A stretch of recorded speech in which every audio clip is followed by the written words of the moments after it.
இன்றைக்கி பார்த்திங்கன்னா மீன் குழம்பு தான், மறுபடியும் மீன் குழம்பு ரெசிபி தான். வெறும் ஃபிஷ் சிம்பிளான ஒரு ஃபிஷ் குழம்பு தான். எண்ணெய் ஊற்றிட்டு வெண்ணெயம் போட்டுக்கிறேன். வெண்ணெயம் போட்டுட்டு பூண்டு, கருவேப்பிலை, ஒரே ஒரு பச்சை மிளகா, அப்புறம் ஒரு கையளவு சின்ன வெங்காயம், தக்காளி, 2 சின்ன தக்காளி சேர்த்து நல்லா வதக்கிறேன்.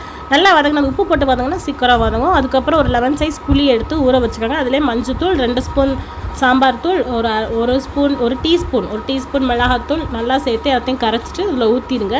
நல்லா கொதித்து நல்லா அந்த பச்சை வாசம் ஒரு 2 கொதி பச்சை வாசம் போனதுக்கப்புறமே மீனை சேர்த்துட்டு மீடியம் ஃப்ளேமில் ஒரு மணி நேரம் எவ்வளோக்கு எவ்வளோ வைக்க முடியுமோ அவ்வளோக்கெல்லாம் வச்சிங்கன்னா நல்லா வெந்து வரும். தண்ணி இந்த மீனில் உள்ள அந்த தண்ணி எல்லாமே போய் நல்லா கொதித்து கெட்டியாக அவங்களுக்கு தேங்காய் சேர்க்காமலே கொஞ்சம் கெட்டியாக வரும்.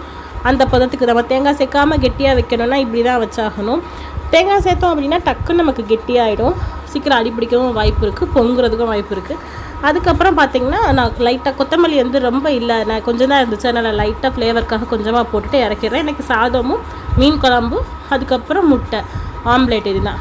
இந்த வீடியோ பிடிச்சிருந்தா லைக் பண்ணுங்கள், சப்ஸ்கிரைப் பண்ணுங்கள். இன்னொரு வீடியோவில் பார்க்குறேன். பாய்.